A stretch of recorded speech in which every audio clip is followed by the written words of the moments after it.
මෙවර උසස් පෙළ විභාගයේ 2025 වර්ෂයේ පැවැත්වුණු භෞතික විද්‍යා ප්‍රශ්න පත්‍රය රචනා ව්‍යුහගත රචනා ප්‍රශ්න පත්‍රය සඳහා අද අපි විවරණයක් අරගෙන එනවා.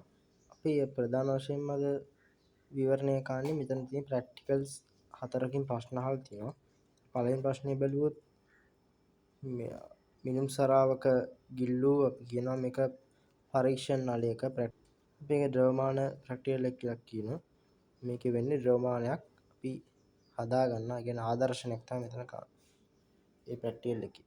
මේකේ අහලා තියෙන ප්‍රශ්න වලට අපි උත්තර අපේ YouTube channel එකේ දාලා තියෙනවා මේ වෙනකොට.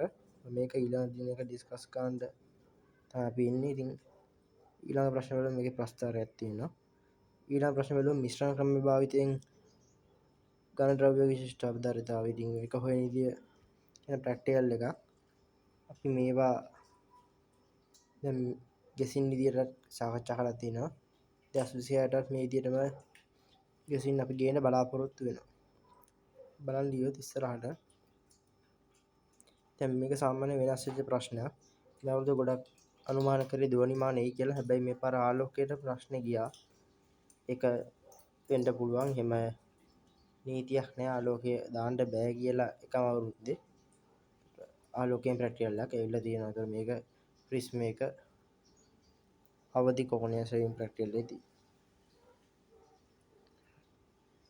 සමතර හතරවෙනි ප්‍රශ්නේ බැලුවොත් මේකේ තියෙනවා විභවමානයක්.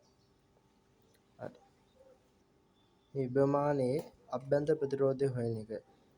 විභවමානය භාවිතයෙන් කෝෂයක අභ්‍යන්තර ප්‍රතිරෝධය හා EMF එක කියන්නේ විද්‍යුත්ගාම බලය සෙවීම. E හා සිම්පල් R සෙවීම. මේකෙදි අද අපි කතා කරන්න බලාපොරොත්තු වෙන ප්‍රධාන වශයෙන්ම මේ ප්‍රැක්ටිකල් එක.